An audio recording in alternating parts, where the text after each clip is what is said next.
Olá, queridas e queridos internautas, aqui é o Clique Navegantes, através de suas diversas plataformas, YouTube, Instagram, Twitter, Facebook e o próprio site cliquenavegantes.com.br. Chegando para a segunda entrevista desta jornada de entrevistas que estamos fazendo entre hoje, segunda-feira, e a próxima sexta-feira. 9 pré-candidatos de navegantes estão sendo entrevistados. Vamos conhecer as suas propostas, as suas ideias, o que eles pensam sobre carnaval, cultura, o que eles pensam sobre mobilidade, educação e saúde. Publicamos a entrevista com o Valentim Nardelli e agora estamos indo para a segunda entrevista com o Jorge Pinho. Mas antes de falarmos desse segundo pretendente, pré-candidato, vamos falar dos brindes que o Clique Navegantes vai sortear no dia 26 de agosto, dia do município. Temos brindes da La Casa do Trigo, que tem pães, cucas, roscas, doces. Você faz encomendas na La Casa do Trigo de quarta a sábado, das 6 da manhã às 6 da tarde. Eles entregam na tua casa no 99681 3921. 99681 3921 ou pelo Instagram, La Casa do Trigo. Tudo junto, tá? Você vai achar fácil. E também brindes, um combo do Magros Burger, que atende de quinta a domingo, das 5 da tarde às 9 da noite, pelo WhatsApp 997850617. 997850617. Você pode retirar no balcão ou solicitar a entrega na sua casa. É a equipe do Sidney Souza e sua galera que atende você de forma através do delivery, ok? Teremos durante a semana outros apoiadores trazendo alguns brindes para sortear no dia 26, quando faremos uma live especial pelo dia do aniversário da cidade, que completa 58 anos de emancipação política. E para contribuir com Navegantes, o Clique está fazendo essas entrevistas, apresentando os pré-candidatos. Na medida em que estamos descobrindo quem são esses pré-candidatos, nós estamos trazendo para você, prezado internauta, para que você os conheça e faça depois na campanha, porque nem todos talvez serão candidatos a prefeito, alguns não serão, por isso que a gente chama de pré-candidaturas, para saber o que eles estarão defendendo para o futuro da nossa cidade. Nesta segunda entrevista, desta segunda-feira, 10 de agosto, nós trazemos Jorge Pinho. Começo dando boa noite para você, Jorge, perguntando quem é o Jorge Pinho e como surgiu o PSOL na cidade de Navegantes. Olá, Tarcísio. Gostaria de dizer que é uma satisfação participar com você desse momento e especialmente na sua companhia. Falar de alguém é fácil, nos descrever é o maior dos desafios e tenho que admitir. Mas Jorge Pinho, esse é meu nome profissional, eu tenho 42 anos, moro lá em Navegantes há 10 anos, sou formado em psicologia, pós-graduando em gestão pública e gestão de pessoas. Psicologia organizacional e do trabalho, neurociência e psicologia do esporte e atividade física. Desde muito jovem, eu procurei cultivar habilidades de suma importância, como exemplo a inteligência emocional, ou seja, em especial na forma de lidar, compreender e até demonstrar empatia, me colocando no lugar do outro, para que assim pudesse desenvolver não só minhas ações, atitudes, mas também aquilo que poderia da mesma forma contemplar o outro. Ao longo dos anos foi possível agregar nas minhas experiências áreas do turismo nacional e internacional, experiências na indústria, engenharia, no segmento de educação, saúde, entre outros. Com relação ao surgimento do PSOL, o PSOL surge a partir de uma inquietação que eu constantemente me deparava ao ver a necessidade de fazer da gestão de Navegantes uma que não visaria o lucro individual ou de uma classe favorecida, mas refletisse uma nova ordem na administração local. O objetivo seria uma administração que fizesse do tempo seu maior aliado, buscando superar os anos de retrocesso com os quais nos deparamos e, portanto, tornar dessa cidade uma das mais desenvolvidas e estruturadas, atrativas do estado de Santa Catarina. Isso é possível e é viável, com pouco investimento, porém com grandes ideias e iniciativas. Eu sabia que desenvolver algo desse tipo envolveria manter-me separado de qualquer vestígio da velha política navegantina. Agora, para tornar isso viável, Era necessário buscar um partido que priorizasse contemplar o maior número possível de pessoas e classes sociais existentes na cidade, do branco ao negro, do pobre ao rico, da mulher ao homem, do empregado e seu empregador. Socialmente perceber a visão do PSOL em relação a essas classes me fez ver que era exatamente o que eu precisaria para fazer de uma gestão local algo inédito e com um novo conceito. Assim sendo, esse ano, nós recebemos, por nossos valores humanistas, a liberação do registro oficial do PSOL. Jorge, como vencer o obstáculo de ser uma pré-candidatura desconhecida? Qual será a tua estratégia para fazer o teu nome, tuas ideias, chegar até o eleitorado navegantino? Com relação aos obstáculos, eu tenho de admitir que não será nada fácil. Mas na busca de vencer esses obstáculos, nada melhor do que se deixar conhecer por quem pode vir a votar em você ou elegê-lo, como seu representante da cidade. É preciso se permitir conhecer e se fazer presente junto ao eleitorado. Essa, sem dúvida, é a minha meta, para minimizar tamanha desvantagem em comparação com os demais candidatos. Em relação às minhas estratégias em comparação com os demais, preciso trabalhar muito mais, porque há uma desvantagem minha em relação a esses que são representantes políticos da cidade e, portanto, já têm seu nome vinculado na mídia, bem como na comunidade. Terei de me fazer presente junto ao eleitorado pelo fato de que ainda não sou conhecido e, consequentemente, esse público não tem nenhum conhecimento sobre as minhas propostas, sobre meus programas e meus projetos, ou de seu grande impacto para a cidade, para o seu desenvolvimento social, educativo e financeiro.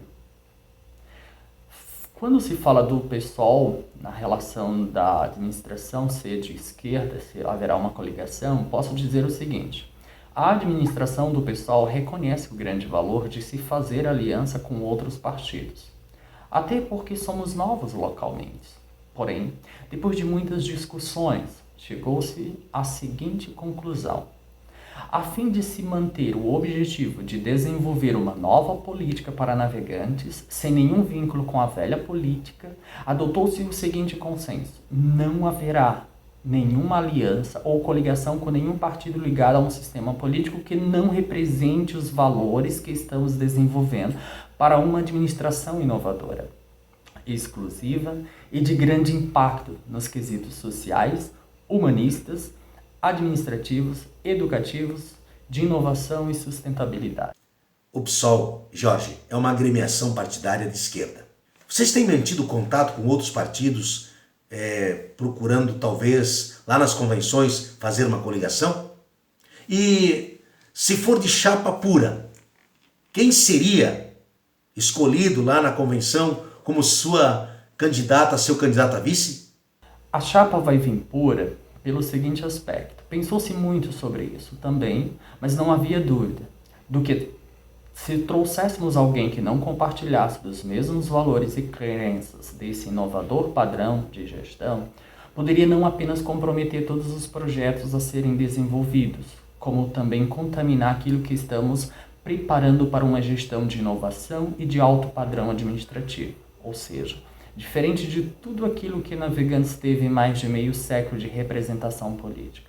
Então, escolhemos dentre os membros do partido um jovem de 22 anos, que melhor compreenderia os anseios, desejos e sonhos de milhares de jovens da cidade que, de outra forma, alguém com a minha idade de 42 anos talvez não entendesse.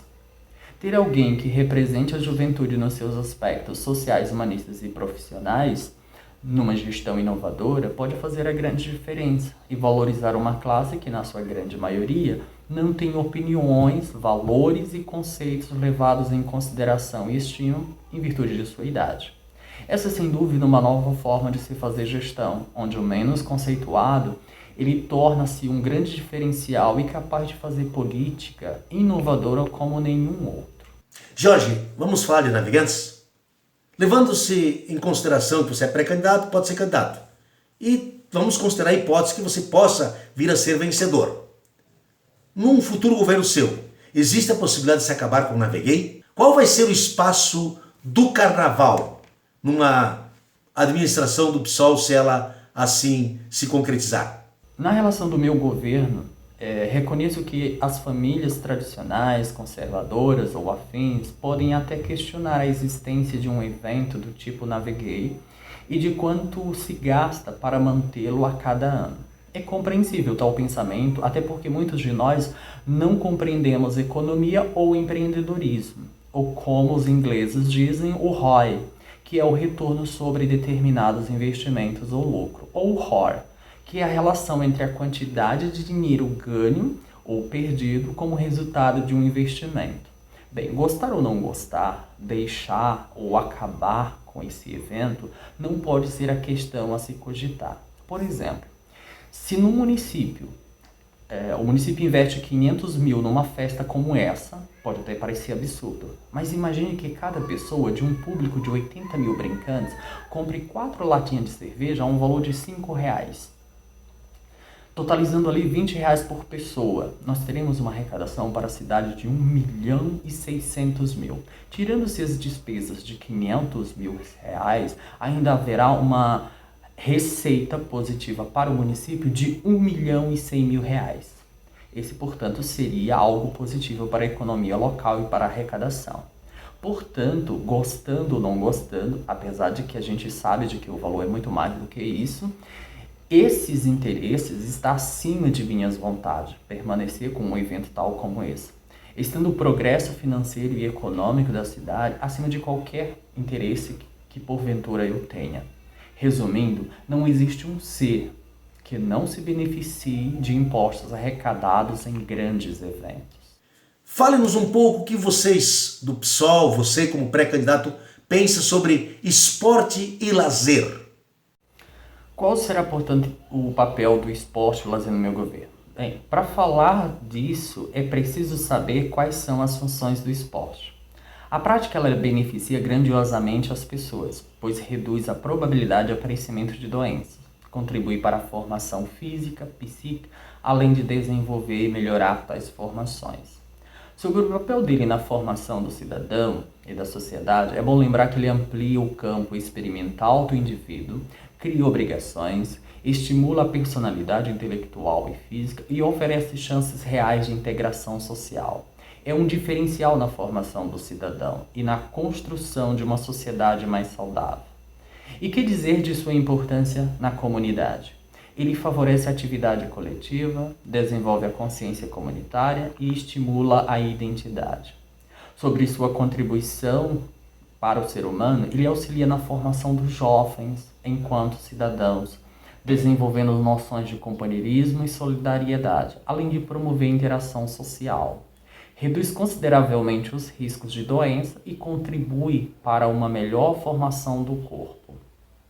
E como ele ajuda na inclusão social? Bem, pode-se dizer que ele gera solidariedade, respeito, educação, responsabilidade, além de inclusão social, juntando diversos indivíduos de vários sexos, etnias, idades e classes sociais. Portanto, citando alguns dos benefícios dele, posso lhe assegurar que ele está no topo das prioridades. E referente à importância do lazer, o lazer ele contribui para a qualidade de vida e principalmente para a saúde. O fato é que o combate ao estresse físico, mental e psicológico são aliados da boa saúde. Então, esses dois elementos, eles andam juntos e recebem a mesma atenção. Uma das questões que sempre é muito discutida aqui em tempos de eventos em Navegantes é o fato do poder público colocar dinheiro em eventos. Se o pessoal tiver candidatura, for vitorioso, assumir o município, o que vocês dizem sobre isso? Haverá recursos para eventos religiosos, não religiosos, eventos como a motonave? Show! Faz parte do lazer.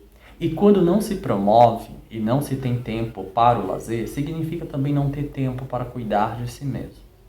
É uma questão existencial e de satisfação interior colocar o lazer, ou seja, eventos do tipo shows, para quem gosta, atividades religiosas para a categoria, encontros como motonave para os amantes da prática, como uma das prioridades do bem-estar existencial, até porque isso torna a vida mais leve e melhor. Essa é uma afirmação defendida pela ciência. Pesquisadores croatas, é um fato interessante, fizeram um levantamento por meio do qual descobriu que as atividades de lazer estão diretamente ligadas à melhoria do bem-estar. Além disso, o que você faz com o seu tempo de lazer participando de eventos promovidos na cidade também pode modificar o tempo que você vive. Segundo a National Cancer Institute, quem gasta o tempo de lazer fazendo atividades pode aumentar sua expectativa de vida em até 4 anos e meio. Para o conceito romano, o lazer em si revela ser inteiramente útil para a vida de jovens e de adultos e preenche de maneira tranquila e sedutora o tempo inevitável da velhice. Se o bem de uma comunidade se relaciona ou está relacionado a tamanhos benefícios, é inevitável não fazer todo o possível para garantir que todos tenham aquilo que torna a sua existência mais agradável. E na minha gestão, desenvolver estratégias que gerem recursos para assegurar que todos tenham aquilo que lhes beneficie será um dos grandes objetivos a serem estipulados. Considerando a hipótese, Jorge, de vocês conquistarem uma vitória, quais serão as prioridades a serem atacadas naqueles 100 primeiros dias de uma possível administração de vocês? Antes mesmo dos 100 dias de governo, eu já terei de estar trabalhando. Por volta de 1º de dezembro até ali 31 de dezembro, eu usaria esse tempo para contatar especialistas na área de recrutamento e seleção, para selecionar os profissionais para cada uma das secretarias do município. Até porque não vou utilizar o modelo de indicação para cargos de secretários. Todos deverão ter doutorado nas suas respectivas áreas de atuação. Doutorado em saúde, doutorado em engenharia, meio ambiente, educação e assim sucessivamente. Esses cargos não serão ocupados por quem não tem as qualificações técnicas para desenvolver uma gestão que estamos articulando. Nos primeiros 30 dias de 2021, cada secretaria deverá apresentar um projeto que possa contribuir e ser executado o mais breve possível nas suas respectivas áreas, a fim de que se possa mudar já de imediato alguma das demandas que assolam ou dificultam a vida da sociedade navegante. Nos demais 30 dias que se seguem, o desenvolvimento dos projetos que já foram estabelecidos começam assim a ganhar forma e, portanto, em cada uma das suas secretarias, sendo pondo em prática a execução por ordem de prioridade que o município mais julgar ser necessário. Porém, a grande questão é quais são os que são prioridades. É óbvio que dentro do meu projeto de governo estão inclusos esporte, turismo, educação, saúde, infraestrutura, empreendedorismo, assistência a empreendedores, parcerias para a criação de linha de crédito junto a cooperativas locais e capacitação para quem deseja ampliar ou abrir um negócio. Porém, o que vem ser prioridades? Aí é onde entra a população. Irei criar um portal de comunicação direta com todos os setores da comunidade local, a fim de ouvir a população e essa, junto com nossa gestão, definirá a ordem de prioridades. A ideia dessa nova forma de governo não é governar o povo, impondo o que eu acredito ser o mais importante. No entanto, é governar com o povo, onde juntos possamos definir no coletivo o que é prioridade por ordem para a grande maioria. Feito isso, teremos mais 30 dias para transcorrer com a execução. Finalizando os 90 dias, usaremos 10 dias restantes para a mensuração dos resultados obtidos e solicitaremos à sociedade local que avalie o trabalho que vem sendo desenvolvido em cada área de atuação. Jorge, o ano de 2021 será um ano de muitas dificuldades em virtude da pandemia da Covid-19 e dos seus efeitos, que vamos sentir por muito tempo. A retração da economia reduzirá com certeza as receitas dos municípios. Recursos extras para investimentos, por exemplo, por parte do governo federal, deverão ser mínimos se é que vão existir. Além disso, o município já tem uma parte significativa de sua receita comprometida com despesas fixas. Como seria administrar uma cidade com menos recursos? Qual é a receita para fazer isso, mas uma receita que convença o eleitor de que isso é possível e não apenas uma promessa? Essa é uma pergunta muito inteligente. Na minha vida inteira, tenho visto mesmo na época das vacas gordas políticos fazerem promessas grandiosas, quando o próprio governo federal nunca assegurou-lhe que suas propostas de campanhas ou projetos de governo teriam fundos para sua concretude. Antes mesmo da pandemia e de seus efeitos devastadores, eu, com minha equipe, já desenvolvemos um governo que não seria assim, mas que seria como um filho que, maior de idade, procura exclusivamente produzir suas próprias receitas. Em outras palavras, todos os nossos projetos mencionados anteriormente se firmam em estratégias inteligentes e autossustentáveis, sem necessariamente depender do governo federal para sua execução ou sua concretude. O que articulamos para lidar com essa crise são ações de parcerias com o setor privado e organizações não governamentais. Buscaremos promover, portanto, a criação de eventos a fim de angariar recursos próprios para concretizar pelo menos 60% de nossos projetos na área de educação, saúde, lazer, cultura, empreendedorismo, infraestrutura e assim sucessivamente. Similar a um filho adulto que sai de casa e produz suas próprias receitas. Parcerias inteligentes e ideias inovadoras é a grande consecução de uma gestão que tem na sua marca o diferencial de desenvolvimento. Confúcio, pensador e filósofo chinês, já dizia: quem quiser governar bem um país deve primeiro governar a sua cidade. Quem quiser governar bem a sua cidade deve aprender a governar primeiro a sua família. E quem quiser governar bem a sua família deve aprender primeiro a governar bem a si próprio.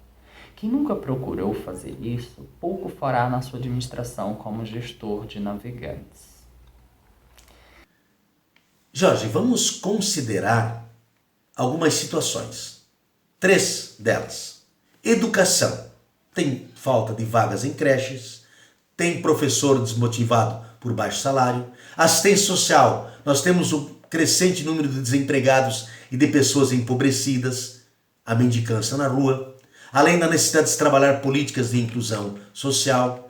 Nós temos a saúde com uma série de problemas, falta de profissionais, demora em exames, as dificuldades no atendimento de média e alta complexidade. Com a escassez de recursos, que nós já pontuamos na questão anterior, com a imposição do teto de gastos da PEC da maldade nestas áreas, e você vai ter que fazer uma opção. Em qual delas você vai investir o que tem? De onde virão recursos extras para cumprir essas propostas hoje já defendidas como pré-candidato?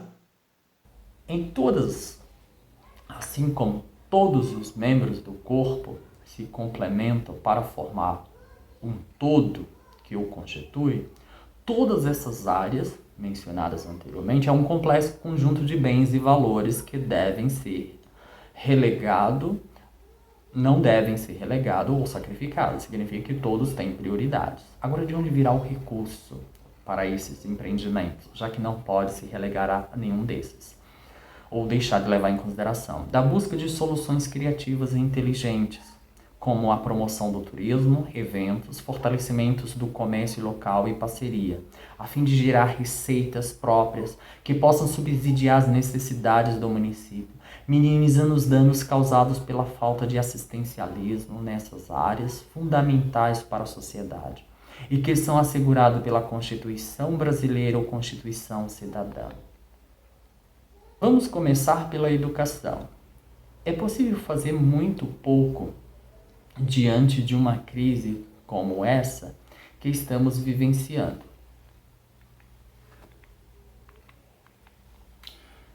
Por exemplo, a crise, todo mundo sabe que é algo que realmente vai comprometer muito. E como eu acabei de mencionar anteriormente, parcerias é o carro-chefe. Parcerias com universidades, empresas e organizações. Essas podem reduzir não apenas os custos para os municípios, como também beneficiar a todos os parceiros. As parcerias com as universidades servirá para dar suporte e qualificação aos profissionais da educação, como mestrado, doutorado. E para mim, é uma das maiores preocupações e que deve ser de uma sociedade. Outro exemplo de educação de primeiro mundo que deu certo e não foi por altos investimentos se encontra na Finlândia. Vou citar só uma medida adotada pelo país. Eles deram autonomia aos professores de elaborar o melhor método de ensino para seus alunos. Assistência social agora, vamos entender. Vamos pegar o exemplo do empobrecimento e desemprego. Talvez já tenha ouvido falar sobre a importância de fortalecer os empreendimentos de sua região ou cidade. Quando um negócio local se desenvolve, normalmente ocorre uma maior geração de renda, que se reflete no crescimento de outras empresas e operações. O fortalecimento de um negócio local faz toda a diferença para o desenvolvimento regional. Além disso, estimula o empreendedorismo. Essa política, ela contribui para melhorar a circulação de renda e gerar riqueza para todo o bairro e para a cidade, contribuindo para o crescimento sustentável da região. Como falei anteriormente, é preciso buscar parcerias com projetos juntos a cooperativas de créditos, recursos para fortalecer o comércio local. Infelizmente, muitos administradores não entendem que para se gerar recursos é preciso dar subsídio a empresas que gerem mais recursos à comunidade. O que mais se percebe são gestores sugando por meio de impostos a população, empobrecendo ainda mais a estrutura social e comercial do município. Vamos entender agora a questão da saúde.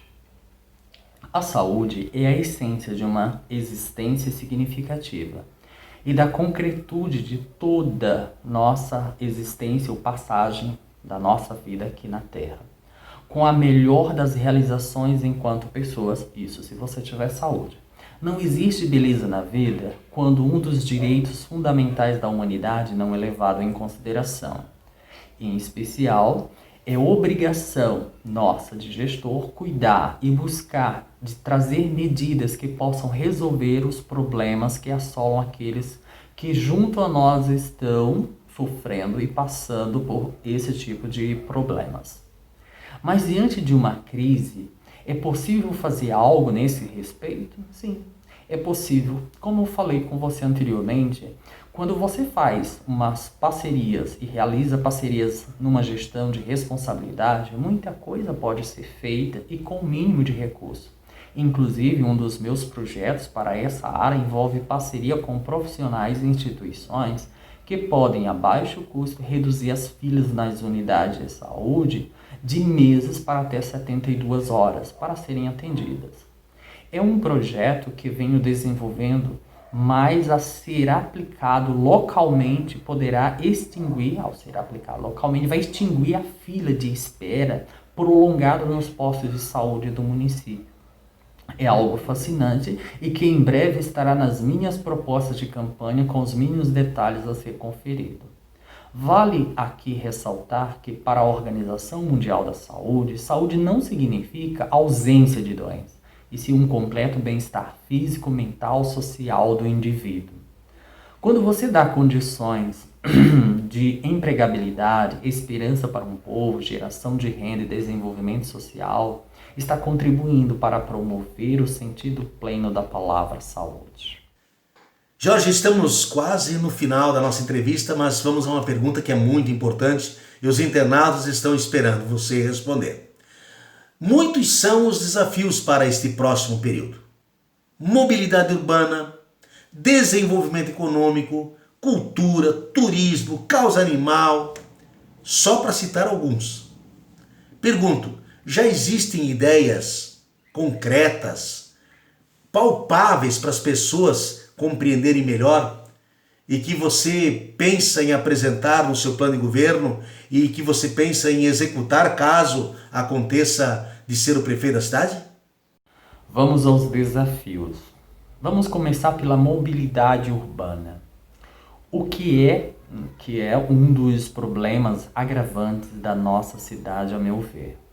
O que tenho em mente diante dessa necessidade, como anteriormente falei, da seleção dos secretários com doutorados nas suas respectivas áreas de atuação, com profissionais com qualificações técnicas, engenharia, arquitetura, urbanismo e áreas afins, iremos desenvolver projetos para melhorar as calçadas, ampliar as ciclovias, controlar as novas construções, fornecendo à população uma equipe de profissionais qualificados para dar suporte nessa área, sem cobrar por isso e dando a eles projetos inovadores de baixo custo que possam se tornar referência na cidade como construções sustentáveis e harmoniosas com a paisagem e possa atrair a visitação pública e, consequentemente, no futuro, o turismo para conhecer, assim, tais empreendimentos acessíveis de serem construídos por quem tem um poder aquisitivo limitado.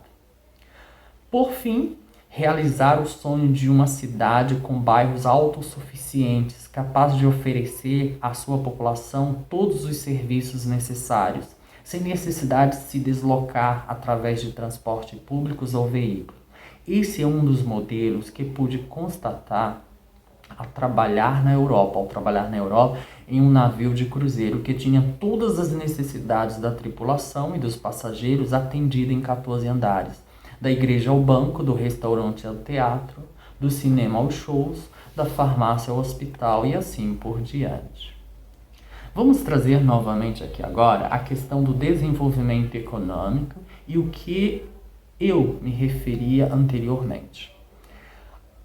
Estou pretendendo criar política para estimular o crescimento econômico e incentivos fiscais para beneficiar as empresas em funcionamentos e os novos empreendedores, dando-lhes carências de pagamento ali dos impostos por até 5 anos, a fim de se firmar essas empresas no comércio local. Prorrogações de redução de impostos para estimular a produção e o emprego local. Programas de sustentação do investimento e capacitações voltadas aos empreendedores em parceria com instituições como o Sebrae. O homem, vamos agora à questão de que o homem nega que é a importância de se investir na cultura. Vamos falar um pouco da cultura. O homem até pode negar a importância de se investir na cultura, mas se fizer isso, está negando a sua própria existência e de sua espécie, a qual ele pertence. A humanidade, ela é dotada de toda genialidade e criatividade, refletida, portanto, na cultura. Ela é um forte agente da identificação pessoal e social, um modelo de comportamento que integra segmentos sociais e gerações, uma terapia efetiva que desperta os recursos internos do indivíduo e fomenta sua integração com o grupo e um fator essencial na promoção da saúde. Visando desenvolver esses aspectos, pretendo desenvolver alguns dos projetos que busquem na própria comunidade local pessoas que possam ter talentos e habilidade para dar seguimento a esse setor. Também, com relação ao turismo, já tenho bem definidos projetos que nos primeiros meses de governo já podem ser aplicados na área. Como dito antes, a criação de uma estrutura não apenas das habitações autossustentável, como também uma inovação na nossa extensão de praias de 12 km e no desenvolvimento de eventos que irão gerar na cidade o fortalecimento dos rendimentos do setor hoteleiro, bares, restaurantes e demais segmentos locais que de forma direta ou indireta vão beneficiar a todos. Quando se fala agora de causas animais, é preciso e é viável desenvolver um trabalho de casa em casa para registrar, examinar e vacinar esses animais, gratuitamente, se possível, e é claro que é possível. Também poderemos realizar castrações gratuitas com o objetivo de combater o abandono e beneficiar famílias que não podem pagar por tais serviços. É viável organizar visitas com uma equipe veterinária nas residências dos bairros, levando orientação, realização de exames clínicos, veterinários e vacinação de cães e gatos.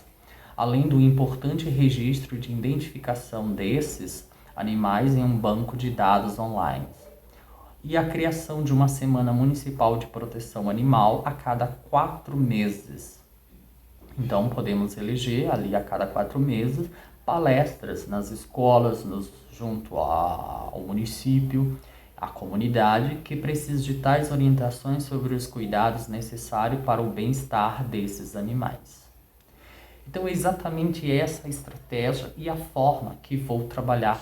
Jorge, é um prazer te conhecer, mesmo em vídeo à distância. Não faltará oportunidade de conversarmos pessoalmente. E você tem agora o seu minuto final para as suas despedidas, para mais alguma consideração que você considerar pertinente. E novamente, chegando ao final, gostaria de tecer os meus agradecimentos a você, Tarcísio, a oportunidade, por participar com você desse momento que acredito ser de imenso valor para a população que ainda não me conhece, não conhece os meus projetos, e também assim ver como que essa gestão e essa forma de governo ela é inovadora e de autossustentabilidade para o município. Muito bem, queridas e queridos internautas, estamos encerrando a segunda entrevista desta jornada, desta semana de 10 a 14 de agosto. Agradecendo a você, lembrando que se você responder a enquete que está na descrição, você também terá a oportunidade de participar de sorteio de alguns mimos que o Clique está conseguindo. Mimos da La Casa do Trigo, que tem pães, cucas, roscas. Você pode fazer encomendas de quarta a sábado, das 6 da manhã às 6 da tarde, no 99681-3921. E também um combo de lanches do Magros Burger, outro empreendedor navegantino que atende de quinta a domingo, das 5 da tarde às 9 da noite, pelo WhatsApp também, delivery 997850617, também pode tirar o balcão. Aí você faz contato com o Sidney de Souza e sua equipe e vai saber onde é o local, se quiser tirar do balcão, e que o lanche é de primeira. Muito obrigado a vocês que nos acompanharam. Lembre-se, inscreva-se no canal no YouTube, siga-nos no Instagram e no Twitter, curtam nossa página no Facebook, compartilhem, comentem, ajudem a dar esse engajamento necessário para que esta nossa mensagem de conteúdo e não de fofoca chegue mais longe. Amanhã, 8 da noite, estaremos com Murilo Cordeiro do PSC e na sequência do Murilo Cordeiro, Luizinho Duarte do PT. Até mais!